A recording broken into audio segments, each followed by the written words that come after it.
IVM. Hey everybody, quick request once again, if you could help us out by filling out our survey. It's at ivmpodcast.com/survey. This really helps us talk to advertisers about the kinds of people listening to these shows. Really do appreciate your help, and we're going to be doing a random drawing, and we'll be sending out some IVM swag. Hope you enjoy that. Hi, I'm Satyajit. Hi, I'm Rachita. Welcome to Paperback by the Open Library Project. We have as our guest today Mihir Bhatt. Mihir is the author of the book Existential Digital Marketing, which we discuss in the first half of the podcast. In the second half, we discuss Man's Search for Meaning by Viktor Frankl, Freedom from the Known by Jiddu Krishnamurti, The Antidote by Oliver Burkeman, and Reality is Broken by Jane McGonigal. Happy listening!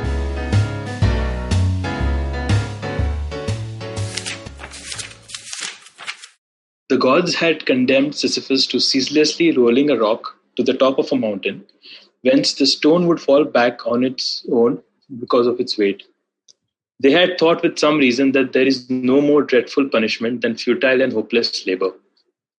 If this myth is tragic, that is because its hero is conscious. Where would his torture be, indeed, if at every step the hope of succeeding upheld him? The workman of today works every day in his life at the same tasks, and his fate is no less absurd. But it is tragic only at the rare moments when it becomes conscious. Sisyphus, the proletarian of the gods, powerless but rebellious, knows the whole extent of his wretched condition. It is what he thinks of during his descent. The lucidity that was to constitute his torture at the same time crowns his victory. There is no fate that cannot be surmounted by scorn. I leave Sisyphus at the foot of the mountain. One always finds one's burden again. But Sisyphus teaches the higher fidelity that negates the gods and raises rocks. He too concludes that all is well. This universe, henceforth, without a master, seems to him neither sterile nor futile. Each atom of that stone, each mineral flake of that night-filled mountain, in itself forms a world. The struggle itself towards the heights is enough to fill a man's heart. One must imagine Sisyphus happy. Thank you, Mihir Bhatt. That was an extract from the book The Myth of Sisyphus by Albert Camus. We'll be right back after this. Welcome to Paperback by the Open Library Project. I am your co-host Satyajit, storyteller and entrepreneur. I'm hosting this podcast with my co-founder at the Open Library Project, Rachita Sharma. Hi guys, my name is Rachita. I'm an ex-banker, social impact entrepreneur, podcaster, writer, and publisher. You can check out my deliberations on Instagram at neural_pathways and my articles for Thrive Global India. The Open Library Project is a curated library service which is offered to corporates on a subscription basis. The idea here is to create value, build a knowledge community, and encourage a growth mindset amongst our members. Today we have on the show Mihir Bhatt, the author of Existential Digital Marketing. Hey Mihir, welcome to the show. Hello, glad to be here. Great to have you on the show. So before we get into anything, let's talk about the title of your book and what does Existential Digital Marketing mean? Yes, so like the name suggests, it's a confluence between the existentialism school of philosophy and the digital marketing field. So what this book basically does is it puts across a philosophy of like imagining your brand as an entire separate being of itself, rather than simply as a means to an end. And once you have its existence in picture, then you can, it teaches you to give a meaning to its existence and then therefore build a very authentic brand on the internet. So that's the central idea of the book. That's very interesting, given that, I've personally never thought about philosophy and digital marketing and a Venn diagram of sort of how they work together. So, yeah. Let's talk about how you got about to writing this book, actually. Was there a moment of inspiration for you where you decided that, this is something that I need to put out in the world? And if so, what was that moment? Okay. So the idea of a brand having a life of its own was something that was brewing in my mind since the past 3 years. Ever since I left my last place where I built a brand from scratch, the Cat Cafe Studio brand. So ever since I was very passionately attached to that brand, and so ever since I left that place, I was like, there was a void that I was trying to fill. So there was this idea that there was something going on at that the essence of a brand. But and then the last 2 years I was pursuing my MA in philosophy and also pursuing another digital marketing course. So what happened was when this pandemic, this lockdown and everything started, it just hit me that I might just die without writing my book. So at that point, everything just came together. I was like, everything was brewing in my mind since a few years, and everything, this knowledge that accumulated over the last few years, and I just knew what I had to do. So that's when I started to write the book, and I produced the book in 3 months, and I put it out because I really, really wanted to put my book out there. Because the threat is still not over yet, but at that point it was really uncertain, and everything was going haywire. So I was I didn't want to take a chance. Wow. That's so interesting because, your book talks about existentialism, and then you sort of connected that to your existence. And so it's coming out of a very nice thought. And the book that you read the excerpt from also talks a lot about, Kafka and existentialism. So, do take us through, what really stands out for you in this book. So existentialism in general is philosophy which has authenticity at its heart, according to me. And Albert Camus is one of the thinkers from that school of philosophy. But his philosophy is something... I got into studying philosophy because I was going through a very big existential crisis of my own, and I was trying to resolve it. And naturally, when I came upon this school of philosophy, it really connected with me. So... But what really connects from the Camus philosophy is that everybody else, even the existentialists who believe that existence precedes essence, that there is no meaning before your existence, even a lot of them go on to say that you have to give meaning to your existence. You have to somehow keep yourself busy through different projects and stuff. But Albert Camus, what his philosophy is he asks us to not. He calls it a philosophical suicide. By when you give try to give meaning to your existence, he calls it a philosophical suicide. So what his way of doing is he asks us to embrace the absurdity. The absurdity that rises from our need for meaning and the meaninglessness of the universe. Right. So his philosophy is something that's I think it's very true because every time you try to, according to me, every time you try to give meaning to your life and all, it's only a matter of time, and that meaning is no more valid, and you have to go and find another meaning. Yeah, I don't think, meaning could also stay constant because your experiences change and then the way you react to things changes. So I guess, the meaning also changes with time and experience. Yeah, exactly. And if you're too focused on what is the meaning of my life? Oh, what is the meaning of what I'm doing? Then you miss out on actually living out your existence. So that is something that really brings out. And also because Myth of Sisyphus is written, so he starts off the book saying that there is only one truly serious philosophical problem, and that is suicide.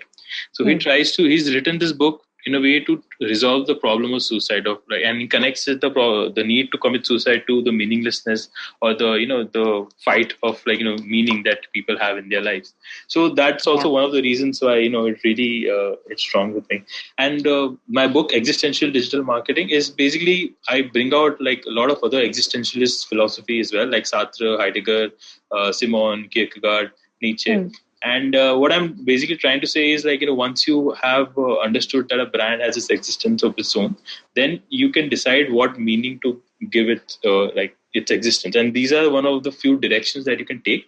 But at the end of it, just like our own existence, we are the ones who decide what meaning we give to our life, and nobody else can tell us what to do. The same way goes for a brand. So true. I mean, I think the first step for any business is to sort of detach yourself from your company and look at it as an individual.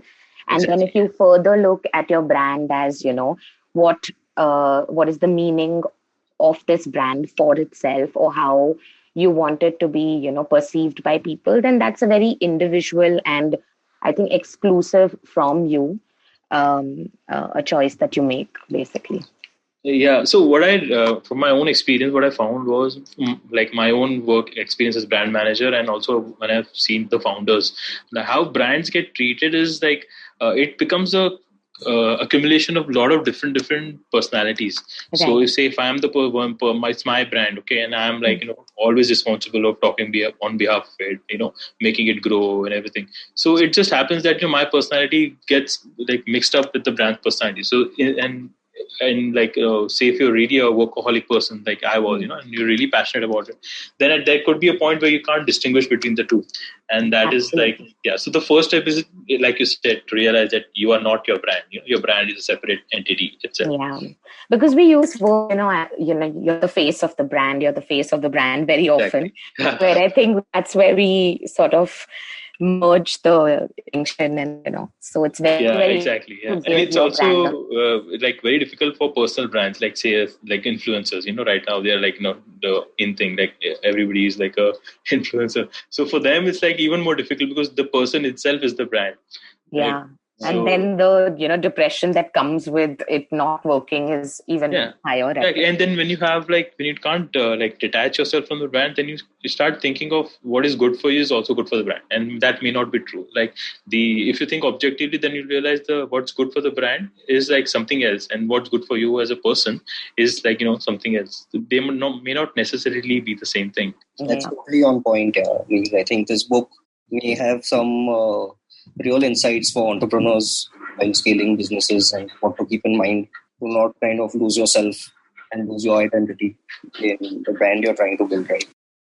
This philosophy that Satyajit had created, it's called implied business psychology, actually, where he was writing articles which he connected to your day-to-day activities business.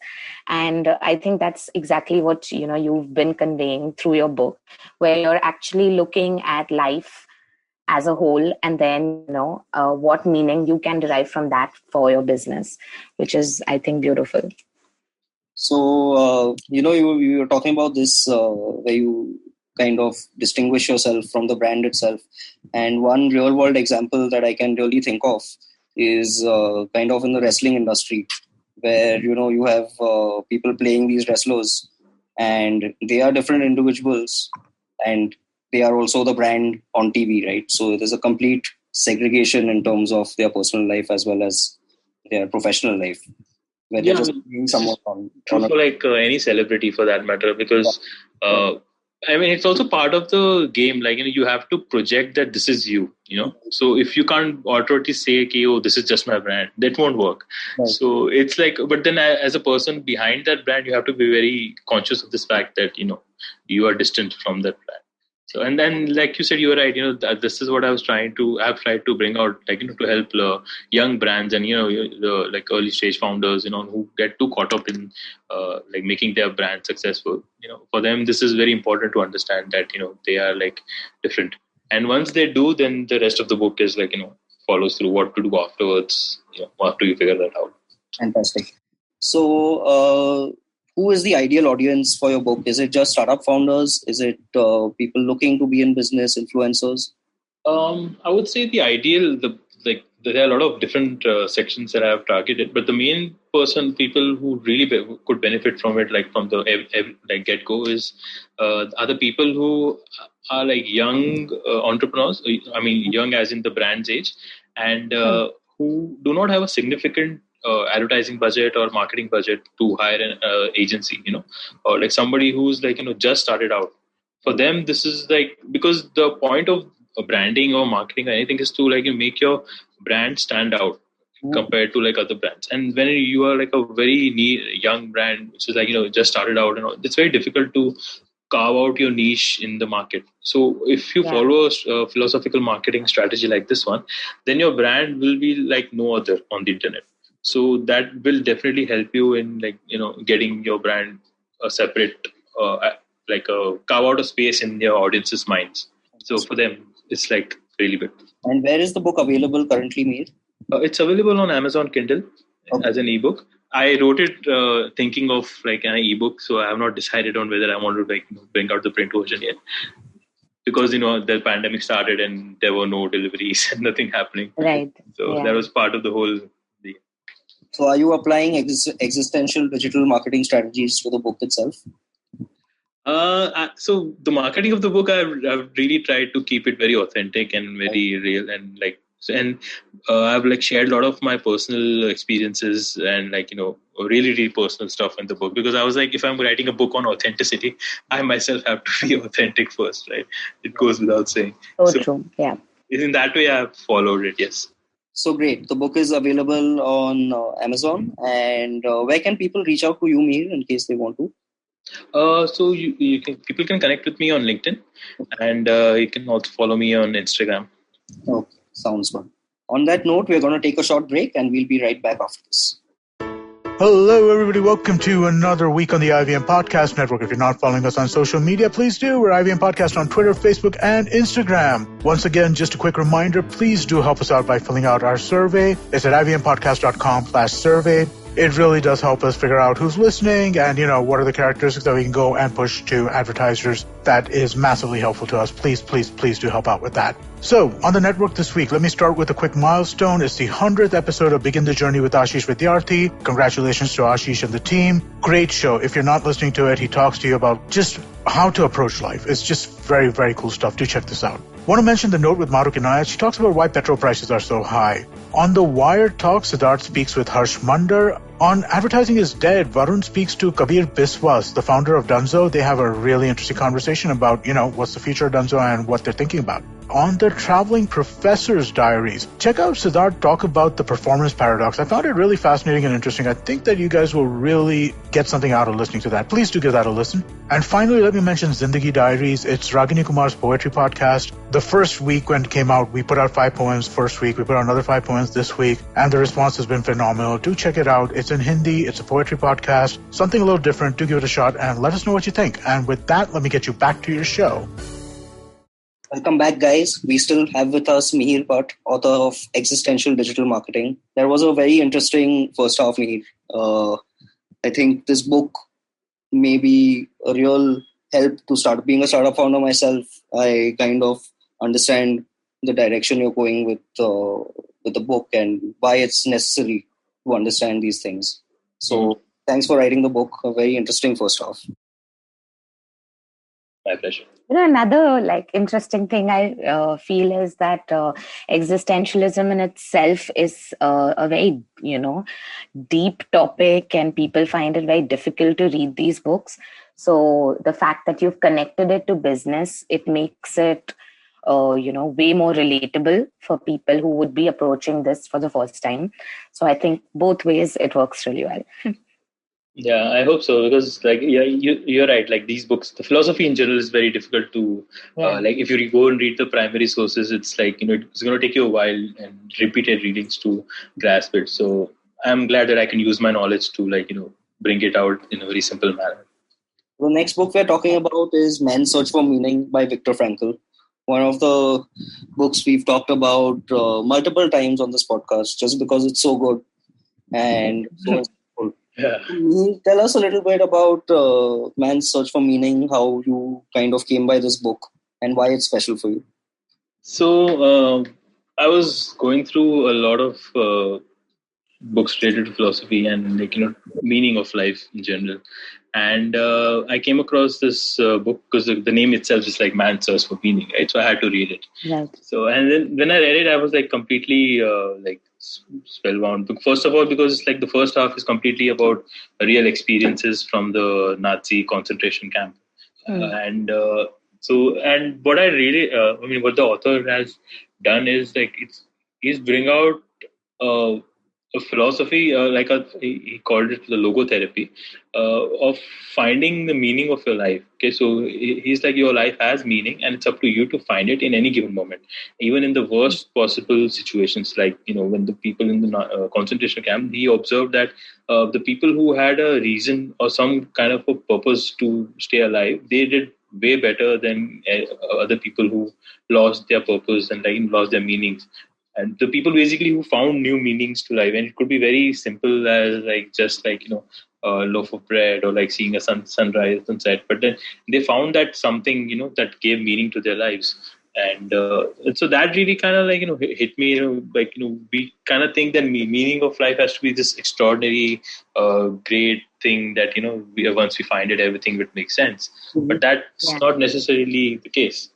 So true. In fact, there's also, this concept of paradoxical intention that he talks about, which, is pretty cool. It's like, if you're scared of heights, go and like bungee jump. I think that's a good way to start facing your fears. So what do you think about, this concept, and have you applied it to your, life personally in any way? So I used to suffer from a mild paranoia of sorts. I mean, I still do. I mean, the coronavirus has not helped that situation. But when I read about the paradoxical intention in the book, I immediately wanted to try it. So I did try out, and I was thinking, okay, there are a lot of anxiety and a lot of irrational fears in my head. I know they're irrational, but I can't help it. So I did try it, like in small ways to bring it out in reality and see that, even if it comes true, it's not really that bad. And I'm not sure if it works every time. It seems like it's not like a one solution for everything, but it does have some merit. You can definitely try it out. Fantastic. And so the next book that we're going to talk about is Freedom from the Known by Krishnamurti. A very interesting book choice, I got to say. And tell us a little bit about this book, because it's a little different from books. Krishnamurti's philosophy itself is like it feels like it's when you read any of his books, it feels like you're scraping the bottom of your mind, and then you just completely it removes everything out of your mind, and then you just left that's the whole point of this book. It says it asks to be free from the trap of the known. We always want to fit things into proper categories or proper known things. Okay, once we understand something, we think that we are better off. But Krishnamurti's philosophy is all about just let go of that obsession of knowing, and just embrace what comes. And so the unknown is something that, as the name says, you can't know. As soon as you know it, it's not the real thing. So Krishnamurti's philosophy is something that, it's very difficult to explain. But when you read it, you get it. It's a very strange situation. But that's what not just this book, even other books that he's saying, it's way, way easier to read and understand it than try to explain it, because that's also what he says. Once you try to put things into proper definitions and categories, then it loses its meaning. And so and Krishnamurti's main philosophy is also about how our mind gets conditioned. Ever since we were we're born, and we put layers and layers on top of it with different things from society and stuff.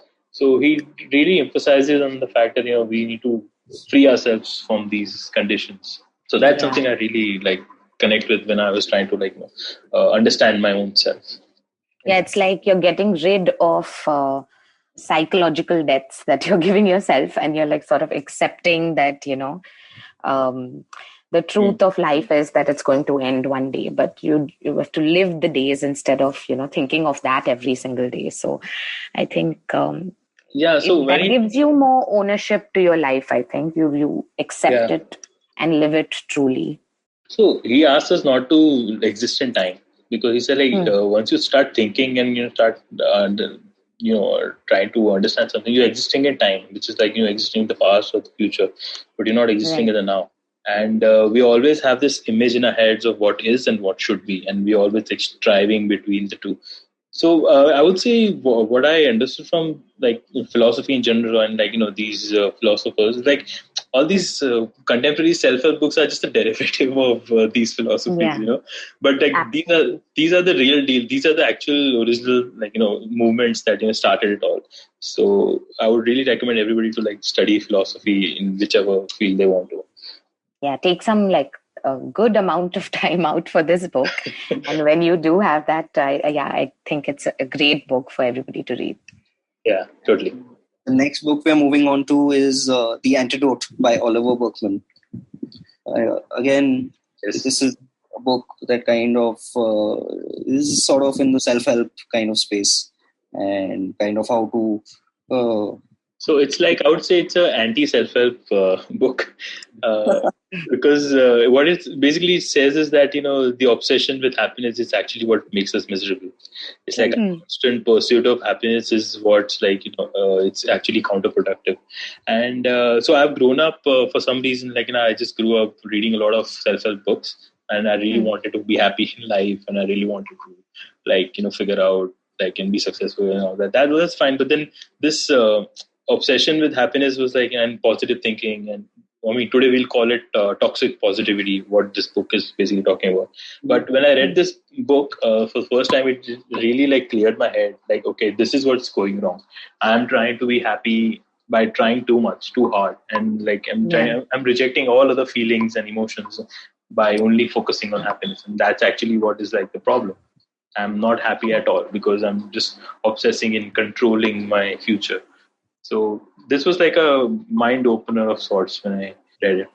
Yeah, and happiness, I guess, is so like subjective to people, right? So generally, like, generalizing this thing would be incorrect to start with, I guess, because if somebody else feels happy doing something, it may not be what, makes me happy. And I also really like, his thought process on that, goals in life can lead to as much misery as it can to happiness, because if you are not going to able to achieve those goals, then, it is going to create as much. Equate your happiness with that goal.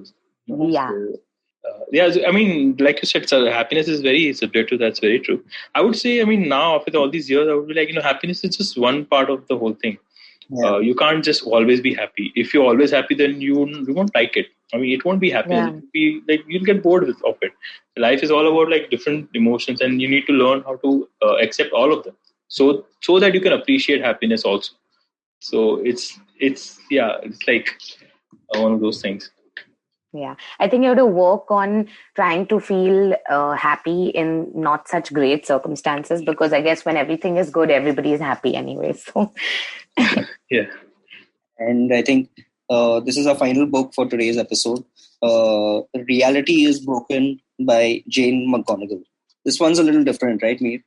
Yeah. So this one's also. So when I was picking up books, I wanted to pick up books that were like a milestone of sorts in different stages of my life, which did something really good for me. So like in this book, I read it like a lot of years ago when I was like had a gaming addiction, but I couldn't pinpoint of why exactly am I addicted. The whole so society's perception of games is all about it's a form of escapism. It's like a useless thing to do, and But that's not actually it. So this book actually talks about why, and it actually explains why games are so interesting and why people actually spend so much time on games than in their real life. So it talks about a lot of interesting things of like, first of all, why games are so like addictive in the first place is because they have specific rules and specific reward systems, and that real life just can't match. In reality, it's a very big gamble to your efforts might not always be rewarded, But in games, it's like, okay, there are variable rewards. It's not like every time you'll get the same reward, but still there is a system in place, and that it makes sense to you. So you want to keep staying within that game world, and also because of these proper structure to these things, people actually end up spending.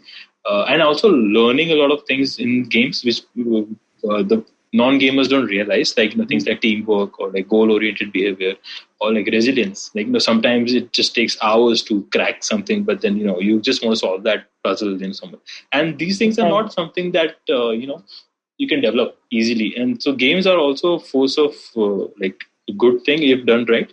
So that's what this book is all about. Fantastic. I've always felt that games are just another medium of communicating ideas. And what you spoke about why we kind of stay inside these games for so many hours at times is just because it's the control mechanics are kind of built to reward you for doing certain tasks, and you get I mean, like we started with the whole podcast with the meaninglessness of the universe. Yeah. Games there is the meaning. It just makes sense. Yeah, it gives you a sense of accomplishment, I guess. Like you're like, yes, I achieved something. Yeah, exactly. And then it comes on command. Says, today I play a game for 2 I know I'll be rewarded, so I'll be feeling good afterwards.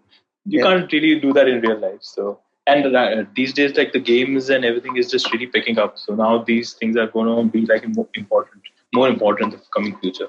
So, I just feel like they had created some games for doctors where they were testing the surgical skills of doctors, and the doctors, the experienced doctors, they were very against playing this game to test out their skills or anything. But when they actually did play it, the doctors, everyone realized that the doctors who were experienced were able to get the highest score because the game was based on surgical principles and things like that. So it can definitely be used as a medium to educate. It's just, I think, not been explored so far. Yeah, that's because there are a lot of simulation games also, and games is it's a very controlled environment that you can, practice your actual, like you said, in this case, the doctors, but then you can actually practice any other skill, which can be useful in your real life. But this is a controlled environment where you can take the risks and stuff. So yeah, if done right, then games can be really, it can change the world. Fantastic. Yeah. It'll definitely teach us to work together, at least. I'm sure of that. Yeah. So great stuff, Mihir. Congratulations on your book again. Thanks. I'm so excited to read it, really. I hope you like it. And I will give you the feedback. Sure. We'll hope to have you again on the show by the time your second book is out. So. Okay, definitely. Thank you, guys. Thank you so much. Big thank you to all our listeners. You can follow the Open Library Project on LinkedIn, Instagram and Facebook for latest updates on our events, and stay tuned for the next Paperback podcast on IVM Podcasts.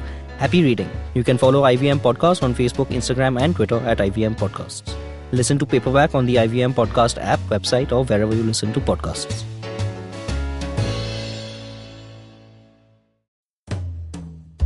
Do you wonder what goes inside the mind of an achiever? How do they manage to get back up on their feet in spite of their failures? Do they really do something different?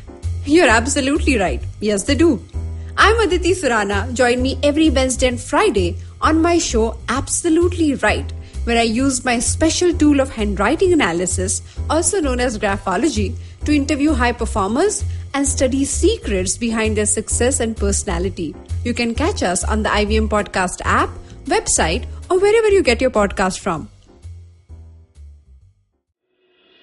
Namaskar, dear friends. My name is Ashish Vidyarthi. Life, as you know, is a journey. And you and I, travelers, how can we celebrate this travel? I have a podcast for you. Begin the journey. I share stories and moments from my life. Do tune in every Monday and Thursday to listen to my podcast on the IVM Podcast website, app, or wherever you get your podcast from. Cheers.